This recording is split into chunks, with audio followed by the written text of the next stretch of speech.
Iegūsti zināšanas jebkurā te vērtā vietā un laikā kopā ar Latvijas Universitāti un Nordea banku.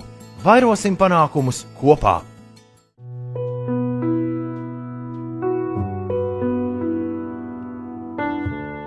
Vēl es gribu šodien paspēt pastāstīt vēl vienu lietu, un tas ir par smadzenēm, jo tas, kā tā mūsu smadzenes ir uzbūvētas, ir svarīgi to saprast, lai mēs varētu runāt arī tālāk un arī saprast, kāpēc ir vērts darīt, kāpēc mēs darbojamies tā, kā mēs darbojamies un kāpēc vērts darīt dažus vingrinājumus.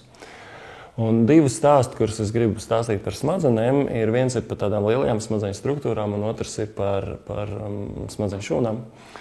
Un daži to droši vien ir dzirdējuši, ja, bet šito es stāstu katru reizi, un tāpēc, ka to ir vērts zināt. Ja. Ir viens tāds modelis, amerikāņu ārsts Dans Sigels ir tādu modelīti, kā smadzenes kā roka ir izveidojis, un tas te ir tādas, šī roka būtu tā kā galvas smadzenes, ja, te priekšā ir acis, no auss un te ir kakls, ja. Un tad šeit kakls būtu muguras smadzenes, ja, un tad smadzenēm ir tādas trīs lielas daļas. Viena daļa ir plauksta, tad ir īkšķis un tad ir pirksti. Un tās ir trīs tādas lielas smadzeņu daļas. Šīs katra daļas viņas ir dažādas, viņas ir dažādām dzīvām būtnēm, kam ir galvas smadzenes. Viņas var redzēt, atšķirt, ja, un viņas pilda dažādas funkcijas. Tā pirmā daļa, tas ir mūsu smadzeņu kodols vai pamatne vai centrālā daļa. Viņi ir vistuvāk saistīti ar muguras smadzenēm. Un šīs smadzeņu daļa atbild par tādām ļoti pamat funkcionālām, fiziskām nepieciešamībām. Tas ir ēdiens, drošība, pajumte, siltums. Ja? Tas ir tā, ja dod, tad ņem, ja sit, tad beidz. Ja? Nu, tādā līmenī šitais strādā. Tālāk, te pa vidu ir tāda sadaļa, kas saucās limbiskā sistēma. Šitā pamatne, viņa ir visām dzīvām būtnēm. Tas ir ķirzakām, čūskām, visām, kam ir galvas un galvas smadzenes, viņas visām ir. Ja? Šitā te pa vidu, kas ir tā limbiskā sistēma, tā ir savukārt attīstīta tikai zīdītājiem. Rāpuļiem viņas nav, augstasiņu dzīvniekiem. Siltasiņu dzīvniekiem šitā te ir. Limbiskā sistēma, viņa atbild par tādām lietām kā ilgtermiņa atmiņa, valoda, emocijas, emocionālā piesaiste. Ja? Tā kā un šī te daļa, kā es saku, viņa ir attīstīta tikai zīdītājiem. Ja? Kā to var redzēt? Rāpuļiem piedzimst ļoti daudz mazuļu, un viņi par viņiem nerūpējās. Gan jau kāds izdzīvos. Zīdītājiem piedzimst daži mazuļi, un zīdītāji par saviem mazulīšiem rūpējās, lai viņi varētu izdzīvot. Lai rūpētos, tiek attīstīta šī te sadaļa mūsu galvas smadzenēs siltasiņu dzīvniekiem. Viņi ir, un līdz ar to šī daļa ir aktīva tajā brīdī, kad mēs redzam mazulīšus, tad mēs par mazulīšiem gribam parūpēties. Un tas ir vienalga, kurus mazulīšus mēs redzam. Mēs redzam, ka maza dzīvība, vai tas ir mazs kaķīts, vai mazs cilvēciņš, vai mazs sunīts, uzreiz mums attīstās, aktivizē šī daļa, un tas ir tā daļa ir parūpēties par dzīvību. Un tas ir pat tik tālu, ka ir šajā Nacionālajā ģeogrāfijā droši vien redzējāt, kaut kur ir tāds video, kad lauva medīja antilopi, viņi nomedīja antilopi, izrādās tā ir antilopas mamma un antilopiem mazulīts. Ja? Un tad tā lauva vienkārši sāk rūpēties par to mazulīti. Ja? Tā mamma viņa apēd, bet to mazulīti rūpējās. Tāpēc, ka ieslēdzās šitā daļa, par mazajiem vajag parūpēties. Ja? Tas ir vispār cilvēciski, un ne tikai cilvēciski, tas visām dzīvām būtnēm. Tad paaugās pieslēdzās, tā kā tas mazulīts paaugās, viņš jau vairs nav mazulīts, viņš jau kļūst ēdiens. Ja? Tad šeit ir apkārt ir garoza, smadzeņu garoza. Tad šeit ir mūsu instinkti, šitien te ir ilgtermiņa emocijas un ilgtermiņa atmiņas, šitien te ir domāšana. Tā ir domāšana, visādas radošās, tur analītiskās, visa veida informācijas analīze, informācijas apstrāde, viss pārējais. Tas ir tas, kā mēs domājam, kā mēs uztveram pasauli, analizējam, saprotam, izzinām un tā tālāk. Ja? Šeit ir arī īstermiņa atmiņa. Ja? Tagad ir skaidrs šitās trīs daļas. Garoza ir atkal visām dzīvām būtnēm, jo visas dzīves būtnes kaut kā uztver informāciju, kaut kā viņi apstrādā, kaut kā uz to visu rēģē. Ja? Tagad šīs trīs daļas, viņas barojās no asinīm. Asinis, nevis no asinīm precīzāk, bet no skābekļa un cukura.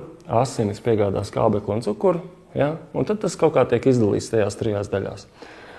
Kādā veidā to noskaidrot? To noskaidrot tādā vienkāršā veidā, ka cilvēkiem var iekrāsot asinis ar kaut kādu kontrastvielu un tad skatīties ar aparātiem, kurā smadzeņu daļā, kurā brīdī, kuras asins ir. Un, ja cilvēku tur nobiedē, tad viņam šitā daļa ir aktīva, ja viņam rāda mazu zvēriņu bildītes, tad viņam šitā daļa aktīva, ja viņam liek risināt 3 ciparu skaitļus galvā reizināt, tad viņam kaut kur garos ir aktīva. Ja? Un to var redzēt, teiksim, dodot dažādus uzdevumus, var redzēt, uz kuru daļu tās asinis aiziet. Un kas ir interesanti? Interesanti ir tas, ka smadzenēm pašām ir kaut kādas idejas par to, nevis idejas, bet mehānismi, par to, kas ir svarīgi. Vissvarīgākā ir izdzīvošana. Ja? Tas ir vienkārši ja mums ir briesmas, mums vajag parūpēties par fizisko izdzīvošanu. Tālāk nākošais ir sugas izdzīvošana, vajag parūpēties par mazulīšiem. Ja? Un trešais ir risināt lietas un problēmas un tā tālāk. Ja? Un tagad tās asinis ir tā, ka ja mēs esam drošībā, tad šitiem te viss ir kārtībā. Ja mums emocionāli arī viss ir kārtībā, tad mēs varam risināt kaut kādus sarežģītus jautājumus. Ja? Un tagad, jūs zināt, šitais Blaumaņa teiciens, žogam, ko prāts uzcēlis, jūtas viegli kā pāri. Ja? Žogam, ko prāts uzcēlis. Prāts ir garoza, prāts tas ir domāšana, žogs ir aizliegums. Ja? Žogam, ko prāts uzcēlis, nedrīkst, nebūs labi, ja? Nevajag tā darīt, tā nav pareizi, tas ir aizliegts. Ja? Tas ir prāts. Žogam, ko prāts uzcēlis, jūtas, ir limbiskā sistēma. Žogam, ko prāts uzcēlis, jūtas viegli kā pāri, jo šeit ir augstāka prioritāte. Ja? Ja mums ir, es zinu, ka nedrīkst, bet ļoti gribās, tad ļoti gribās. Ja? Tas ir citādāk. Ja? Vai cits piemērs, ja, kur arī mēs bieži zinām, ir eksāmenis. Ja? Cilvēks gatavojās visu nakti, viņš gatavojās, mācās. Viņš visu ir izlasījis, visu zina, visu atcerās, bet kur tas ir īstermiņa atmiņā? Jo tas vēl pa nakti nevar iziet ilgtermiņa atmiņā. Tur pārāk īsts laiks. Īstermiņa atmiņā viņš tagad aiziet no rīta uz eksāmenu, izvāk biļeti. Un viņš ir uztraucies, vai ne? Uztraukums ir kas? Tas ir emocijas. Asinis ir uztraukumā šeit. Ja? Emocionālā sistēma ir aktīva. Līdz ar to garozā asiņu nav. Garozā nav pieejama tā informācija. Viņš ir uztraucies un viņš izvelk biļeti un viņš saprot, ka viņš neko nesaprot. Ir balta lapa. Vai, teiksim, ir prezentācija, vai ne? Jūs gatavojaties prezentācijai, jūs aiziet auditorijas priekšā nostāties un jūs vairs neko nevarat. Neko vairs nevar. Un jūs prasat to, ko jūs zinat, un jūs vairs pat to nezināt. Kāpēc? Tāpēc, ka šeit asiņu nav. Un tā informācija, kas ir šeit, viņa vairs nav pieejama. Vai ne? Viņa ir tikai šitien te. Jo uztraukums ir tik liels, ka viņš ir paņēmis visas asins. Zemgarozes struktūras ir paņēmušas visas asins. Ja. Tā kā tas skaidro to, kā mēs rīkojamies, to, kā mēs uzvedamies. Tagad, ja mēs paskatāmies uz... Šitais ir skaidrs, šitais te modelīts, ja?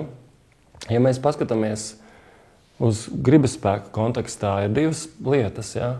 Viens ir, es gribu, es izdomāju, ko man būtu labi, kas man būtu pareizi. Tas ir garoza. Ko man vajadzētu dzīvē? Izglītība, darbs, attiecības, nauda, viss pārējais. Ja? Tā ir garoza.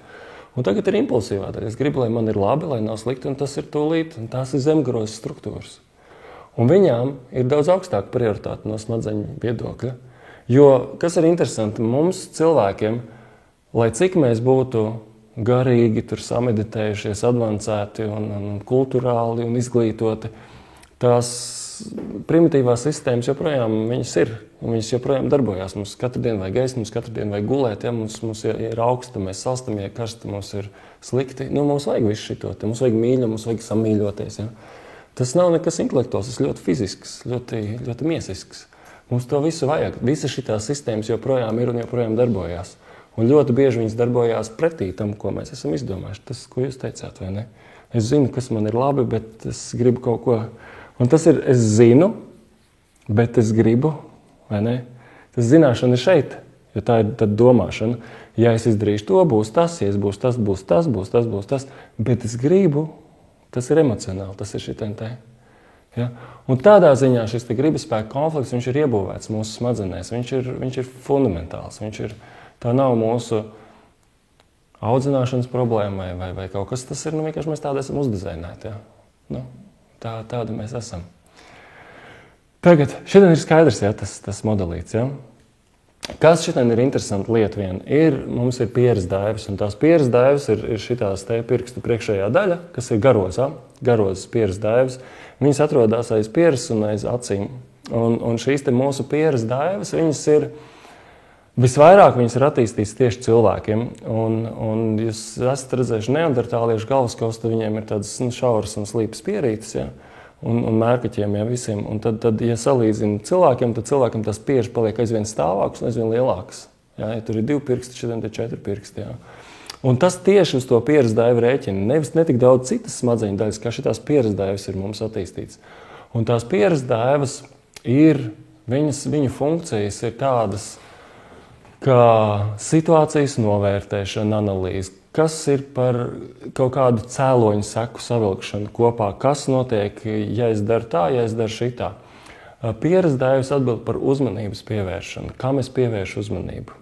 Uzmanības noturēšanu. Pieres daivas atbild par, viņas ir saistītas ar to apakšiņu, šito apakšiņu, viņas ir tā kā viss kopā tās garoz, viņas atbild par impulsu kontroli. Pieres daivas ir tās, kas saka, lai arī es baidos, es neko neteikšu. Lai arī es baidos, es nemokšu projām. Iedomājieties, kā ir ar zobārstu. Ja? Briesmīga pieredze, sāp, nepatīkami, bet mēs paši aizejam, paši apsēžamies, paši attaisam muti un paši samaksājam savu naudu. Mēs spējam šito izdarīt. Kas tas ir? Tā ir impulsu kontrola. Impulsu ķermenis, visi saka, nē, mūc, tas ir riebīgi, briesmīgi, sāp, vai ne? Un ir brīži, kad mēs paļaujamies impulsam. Mēs piezvanam zobārstam, ziniet, šodien man tur nesanāk. Ja? Nu, tas ir impulss, ņem virsroku, ja? Un mēs tā kā izdomājam. Bet citādāk, tā kā mēs beidzot esam aizgājuši, un mēs tiešām atveram mutu vaļā. Ja? Jo tā, kad es biju maziņš puika, es nevarēju pie zobārsta, es viņai ņēmu nost instrumentus un nedēvu rokā. Ja? Nu, vienkārši man bija ļoti, ļoti nepatika. Bet šitā te impulsu kontrola, tas ir spēt pārvaldīt impulsus. Man ir bail, bet es eju, man nepatīk, bet es palieku. Ja? Vai citā sociālā situācijā. Man nepatīk, ko man saka, bet es klusēju, tāpēc, ka viņš ir priekšnieks. Ja? Vai tur kaut kā, ja? Vai, nezinu, vīrtēvs, ja? Vīrmāt. Ja? Tāpēc, ka situācija tāda, vai ne? Tā ir impulsu kontrola. Un impulsu kontrole ir visciešākā veidā viņa saistīta ar gribas spēku. Ja? Un tās ir pieres daivas. Un atkal, šo te pašu apstiprina pētījumi. Ja pastāst cilvēkiem, kas ir cietumā, viņiem ar pieres daivām bieži vien ir problēmas.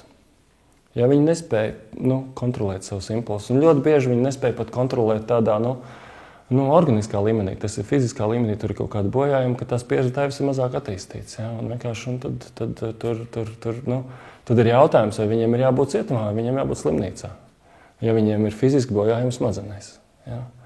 Bet tas ir tāds, daudzās vietās par to runā, ne mūsu valstīs vēl nedzirdējis, bet citās zemēs par to tiek runāts, ja? Un tiek domāts par to, ko tad darīt. Ja cilvēkam ir galvas smadzeņu bojājumi, un tāpēc viņš ir kādu nositis, ja, vai kur viņam būtu jābūt smadzenē, cietumā vai slimnīcā. Par kreiso un labo pusi ir ļoti daudz mītu un ļoti daudz pasaku un ļoti daudz aplamību. Ja, un tāpēc šitiem te es par to nerunāju, jo šitās struktūras viņas attiecas uz abām puslodēm. Ja, un tas ir... Tur ir cita veida atšķirības, ne tādas kā populārajā literatūrā. Ir atšķirības starp puslodēm, bet ne tā kā parasti par to runā. Bet šajā kontekstā, gribasspēka kontekstā, tas nav tik svarīgi. Otrā lieta ir par smadzeņu šūnām. Un jūs zinat veco teicienu, smadzeņu šūnas neatjaunojās. Ja? Vecais teiciens, ja? Sen un nav taisnība. Tas ir 50 gadus sens teiciens, kad kādreiz apskatījās, kā smadzenes sastāv no šūnām un ka tās šūnas neatjaunojās. Un tad domāja, ka cilvēka prāta spējas ir saistīts ar smadzeņu šūnu daudzumu. Un jo mazāk šūnu, jo dumjāks cilvēks, un neviens negrib būt dumšs, un pamanīja, ka stress viņas nīcina laukā, un tā ir taisnība. Ja? Bet smadzeņu šūnas atjaunojās no vienas puses labā ziņa. Otra labā ziņa ir tas, ka mūsu prāta spējas vecumā nav atkarīgas no smadzeņu šūnu daudzuma. Viņas ir atkarīgas no viena cita parametra. Un tas cits parametrs ir tāds, ka smadzeņu šūnas visu laiku mainās. Viņas mainās tādā ziņā, ka ir tās smadzeņu šūnas neironi, un viņas veido tāds diedziņas pavadiens, kas pievienojās pie citām šūnām un citiem diedziņiem, citiem pavadieniem. Katra šūna veido dažus līdz dažiem desmitiem, dažiem simtiem šos te savienojumus ar citām šūnām. Respektīvi, tur veidojās tīkli. Viena šūna pievienojās pie citām, katra šūna pievienojās pie daudzām. Un tagad mūsu prāta spējas ir, jo vairāk šo savienojumu ir, jo mēs esam visādā ziņā gudrāki, viedāki, elastīgāki, prātīgāki, saprotošāki, uzturošāki un tā tālāk.